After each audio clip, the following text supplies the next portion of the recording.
Assalamualaikum and salam sejahtera. I am Kumar bin Hamri with matrix number 286218. We'll be going to introduce our topic today from International Business Group 2, which is the economy and challenges and also the social responsibility during the COVID-19. The whole world has been shocked by an outbreak disease, an infectious disease known as the COVID-19 coronavirus. In November 17, 2019 is a historic date which is the first COVID cases has been recorded in Wuhan City, China. For Malaysians, the first COVID cases recorded is in 25th January 2020. The number of people infected with the epidemic is increasing day by day, and this has raised concerns of Chinese administration as well as all the administrations throughout all the world, the entire world, about the impact of this COVID-19. The pandemic has claimed millions of lives around the world, taking the producing and developed by the signatory alliances known as the World Health Organization (WHO), has resulted in the numbers of COVID-19 outbreak increasing day by day. The solutions or the vaccinations takes time to produce, as well as this has resulted loss of millions of lives.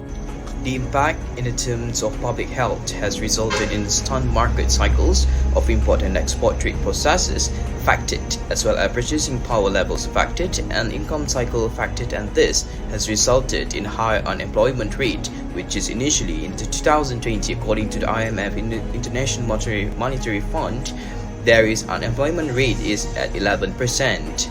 And inflation in some industrial and hospitality sectors are keep on increasing. As we all know, the challenges that Malaysia has to face is that the economic crisis, and also the spread of the COVID-19 is so fast.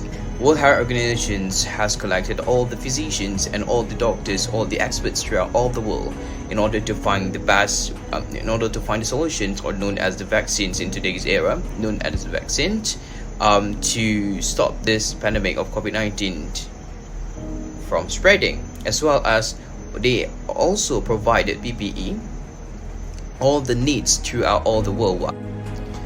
It's true, this can be seen that through this pandemic, it is not the only administrations has been taking the responsibility, as well as international governments, organizations, non-government organizations as involved as well, in order to ensure to support the administrations by giving them some time in order to find the best solutions and the best policies to be implemented to ensure the civilians of the nations are in a good condition or staying in a good atmosphere.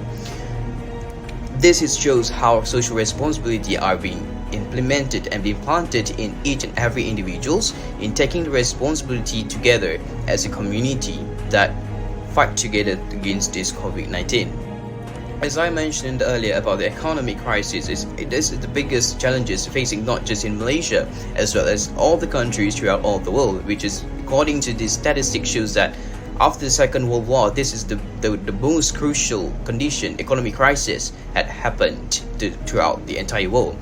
Challenges in increasing of macroeconomic instability risk, agricultural and rural livelihoods impacted, as well as the impact on the industry, tourism throughout all the nations, especially in Malaysia. What is the best recommendations to tackle this COVID-19? Malaysian government had assist or giving aid to all the entire populations in Malaysia, from B40, M40 and to TN220. The most concerns of the Malaysian administration is to the B40 families, which is those who have really low income wages and those who have been affected by the COVID-19 throughout. They have losses of jobs and many more. The governments have allocated a certain amount of money to ensure that they can survive in a daily routine. Notice that the government itself also giving aid in order for those who are infected. They provide spaces for them to be treated in a certain places. That's what we can conclude on the introductions part. We are going to the next presenters, followed by Akmal. We have Zhen Lun, Cheng Hui Yee, Shahrizat. We have Yek Xiao Huai, Dang Unn, Foo Xue Yan, Tarishini. For the further details and for the further explanations on the challenges and social responsibility through the method of how we produce this assignment, and as well as going to details about the recommendations on how to tackle this COVID-19, as in our current conditions right now, the COVID-19 is still there? What is the best things to do to ensure that we eradicate this COVID-19 throughout the entire world? My name is Yek Xiao Huai and my meeting number is 284519. Now I will continue the introduction of the literature review. The outbreak of the COVID-19 has seriously affected the world economy, including some developed countries such as the United Kingdom, United States, Japan, France, and many more countries. The COVID-19 pandemic is without a doubt a new pandemic disaster of the modern era. Maybe one state the global financial crisis in 2007 to 2008. Due to the COVID-19 outbreak and the Malaysian government decided to control the spread of the coronavirus, the government has executed the MCO to control people movement. Therefore, this has led to difficulties for the Malaysian economy and some organizations or enterprises. During the MCO, half of the self-employed have lost their jobs. Undeniably, during the COVID-19 pandemic in Malaysia, the MCO has been shown to be effective in slowing the spread of the virus, but it has also taken a huge economic toll. COVID-19 has had a devastating impact on the world economy, with businesses of all sizes suffering significant loss from the radioactivity. COVID-19 has influenced Malaysia's economic growth, increased monetary burdens and fiscal deficits, reduced immigration and remittances, reduced travel and tourist income, and led to a delay in micro and small businesses and informal businesses. This has caused Malaysia's economy to face many challenges in any area due to the COVID-19 pandemic. For example, the activities of Malaysian small and medium-sized business (SME) have been significantly affected since the coronavirus pandemic. As SME contribute significantly to economic growth, therefore government assistance and support are critical because if SME fail, the entire country suffers. Not only that, the unemployment rates and poverty also increased in Malaysia. If the Malaysian government did not adequately address the problem, this might exacerbate existing disparities and disrupt social cohesion. Due to the economic crisis caused by COVID-19, social responsibility is important for economic recovery. The pandemic has highlighted society's underlying chronic societal ills, and vulnerable populations in low and middle income areas are facing persistent societal repercussions. The current situation requires effective social responsibility actions to ensure the success of the governance framework and newly improved economic development. Hi, I'm Tarishini. My matrix number is 279762. Today I'm going to present about literature review about economic challenges that Malaysia faced during COVID-19. Our country Malaysia has faced a lot of challenges in the economy since 2020. According to Li Peng Fu, Malaysia faced a biggest challenge, which is in maritime sector. 6 main sources of income were disrupted in the sector, which is ocean and coastal shipment, ship repairing and shipbuilding, fishing, gas and oil, and enforcement agencies. Next, the break of supply chain from the aquaculture sector. This sector is getting worse when the workforce was reduced during the pandemic. Hence, aquaculture production is getting slow and getting demanded, which lead to affects the supply chain of seafood in our country. According to Andika Wahab 2020, most of the manufacturing and construction sectors are declining because of shortage of migrant workers in our country. Next, lack of source of income from the aviation industry and hotel industry is also one of the biggest challenges that Malaysia faced during the COVID-19 pandemic. Malaysia was restricted on travel via planes. Hence, the number of tourists diminished, and because of this, number of visits to hotels also decreased. As we know, the tourism sector was the second main source of our country, but when COVID-19 took place, this was the biggest challenge to our country's economy. Moreover, the challenge that Malaysia faced was all type of business, including e-business, were almost shaken up. Micro entrepreneurs also lost their source of income and faced poverty. According to Putri Nur Afida, this is because our country's business owners really upon China for the merchandise products for their business. When maximum industries in China under lockdown, import and export was disrupted, hence many businesses in our country are not willing to continue their business, which has disturbed our country's economy. Furthermore, our country's expenses are getting higher in the health sector. Almost 4.54 million COVID-19 cases are reported in our country, which all the cases are taken over by the governments. This was so challenging to our country because for almost 3 years, our country's expenses are more than income of the country. According to Daisy Muhd, the challenges that Malaysia faced during COVID-19 crisis was in the courier service sector. When too many courier things get overloaded in the warehouse, the courier service cannot manage to deliver the courier in time. Moreover, they are also facing shortage of workers to courier the parcels, all where this brings a lot of bad comments and customers' unsatisfaction. As an impact, these courier companies were forced to pay more for the workers to motivate them to work. Hence, expenses of the company are more than the income of the company. This disrupted the country's economy because the courier service should contribute some amount to the Malaysia economy. Last but not least, Malaysia's other challenge was the paddy industry. When COVID-19 took place, our country faced a shortage of a rice stock. This is because many countries stopped the import and export to other countries, which gave a biggest impact to our country. Our country imports 740,000 tons of rice per year from other countries. This was the biggest challenge that Malaysia faced during COVID-19. At one point, Malaysia needed to pay extra more to get the rice import to our country, which brought our economy worst. Salam sejahtera, I'm Zhen Lun, and my number metric is 2x70x9. Now, I would like to present about literature review for social responsibility in Malaysia during pandemic COVID-19. First is corporate social responsibility. Based on tracks made in 2001, a new definition of corporate social responsibility was postponed, expanding the scope of social responsibility from a business perspective to include a winners rights of stakeholder. The field of corporate social responsibility has grown at an exponential rate in the last decade and is becoming a global concern. Next is employer social responsibility to employee. To ensure successful business operation, businesses should develop employee protection policies. To succeed in the fight against COVID-19, employees should respond advantageous to implementation of their employer charitable practice, which supports by Mohd and his team in 2021. Next is Islamic corporate view on CSR. According to the new results from Hasrina and his team in 2018, show that the primary driving force behind CSRD is not profitability. Together, there's finding lend support to the fundamental Islamic principle that CSR initiatives should not be based on an organization's financial performance, but rather be carried out as part of the organization's ongoing social responsibility. The example which show the corporate social responsibility in Malaysia is company McDonald.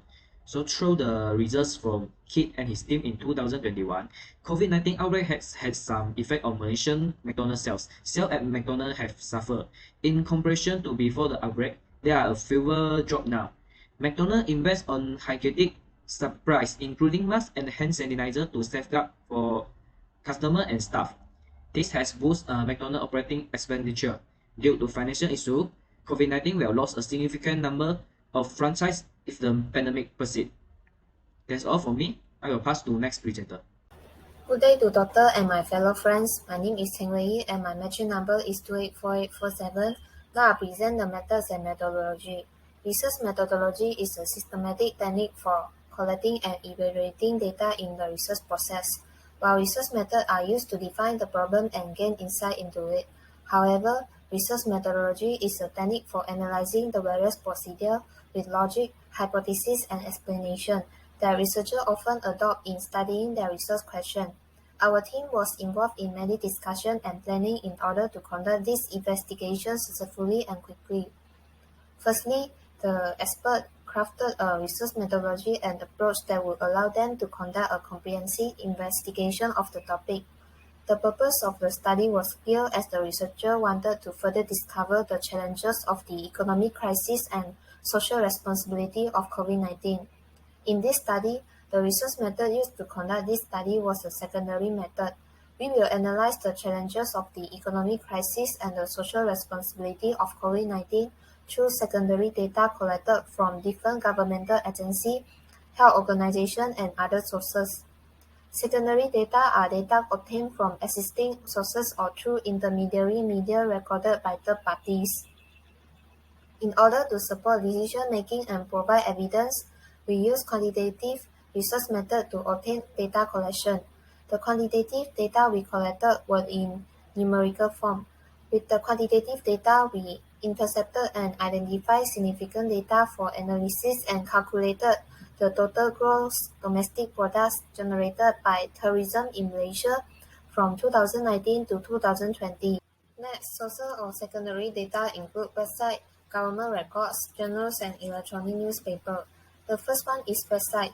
Since most of the information available on the internet is unregulated, it may not be as reliable as information obtained from other sources. The internet was used as an aid and reference for this study to obtain information relevant to this study. This is because today's increasingly sophisticated modern technology, such as the internet, has much of the information needed to facilitate the process of finding information for completing this study. By going online, the researcher can save effort and time and avoid wasting resources. The second one is government records. Government records are a valuable and reliable source of secondary information. In order to obtain information about the Malaysian economic crisis and social responsibility in Malaysia, the researcher visited the official website of the Central Bank of Malaysia. With the help of this website, the required information can be easily collected. The third one is journal. When it comes to data collecting, journals are increasingly becoming more significant than books these days.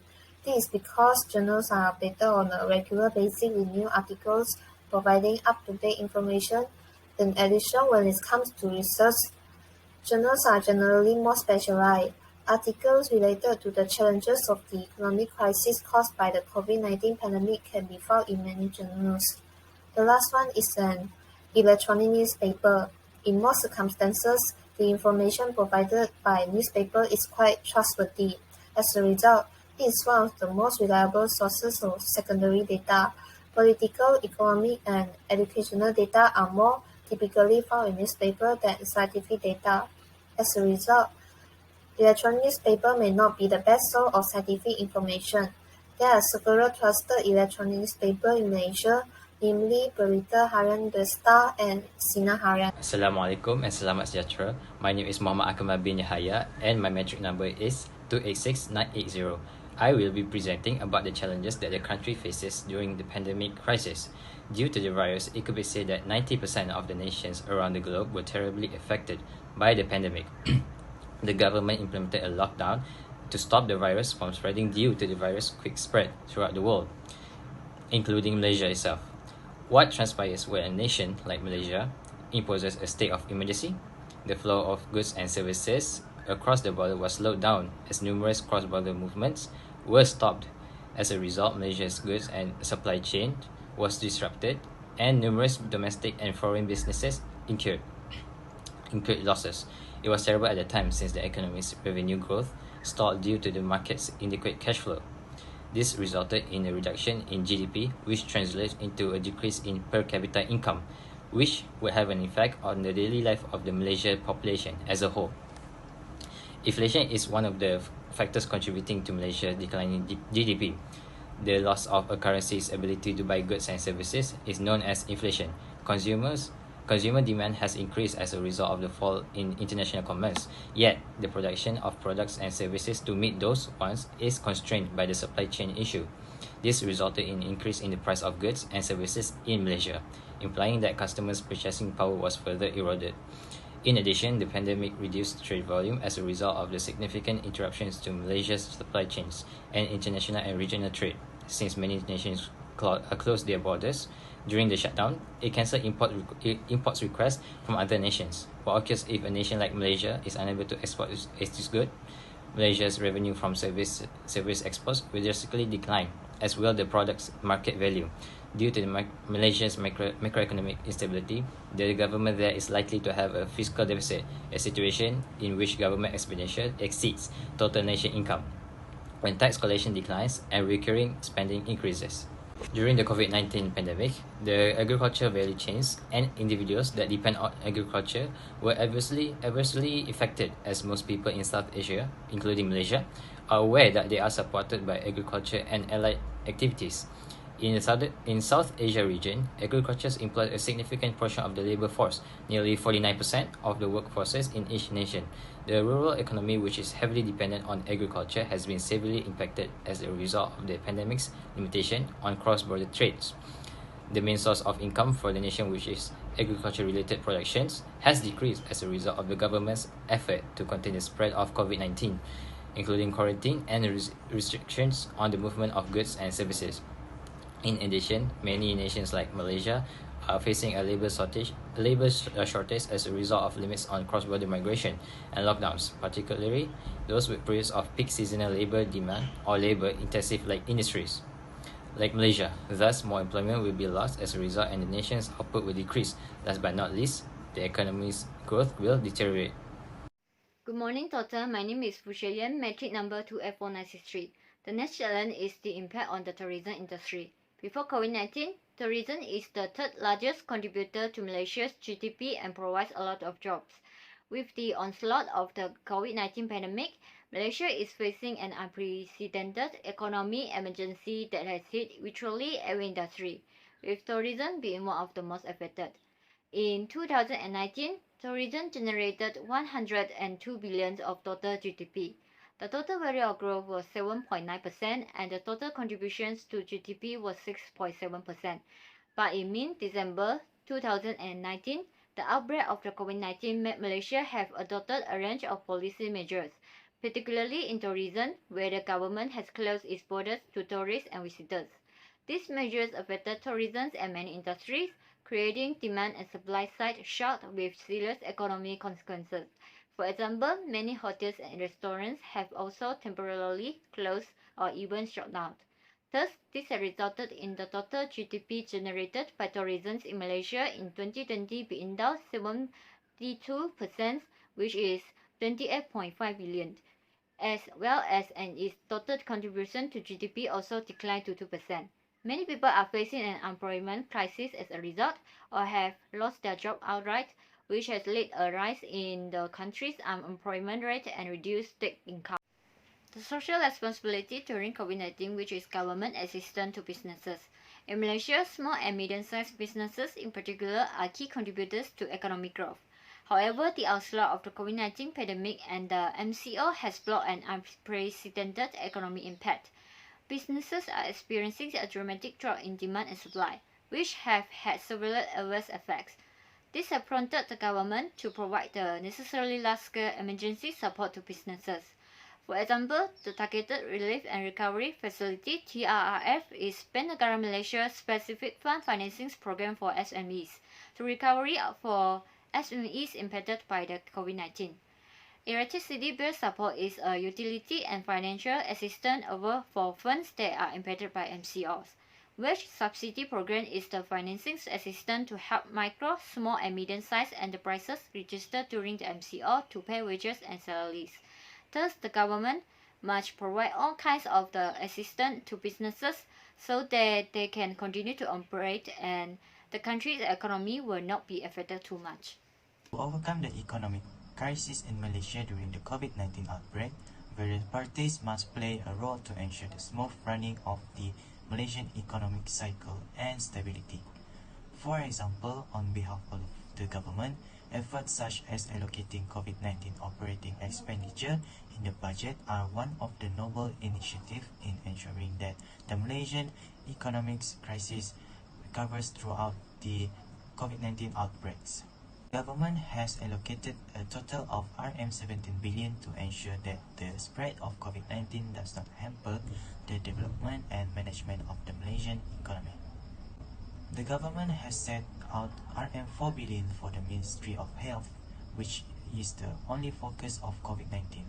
Tengku Dato Sri Zafrul Tengku Abdul Aziz also highlighted the government's preparedness, pointing out that the Parliament has approved an Rm45 billion allocation ceiling for the COVID-19 fund under the temporary measures for government financing coronavirus disease 2019 and always, which allows the statutory limit on government debt to the temporary increase to 60% of GDP, up from 55%.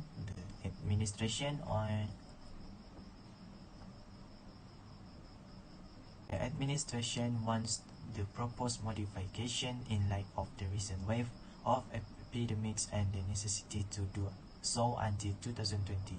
A further RM 1 billion is set up in the 2021 budget to the combat of the third wave of COVID-19 assaults.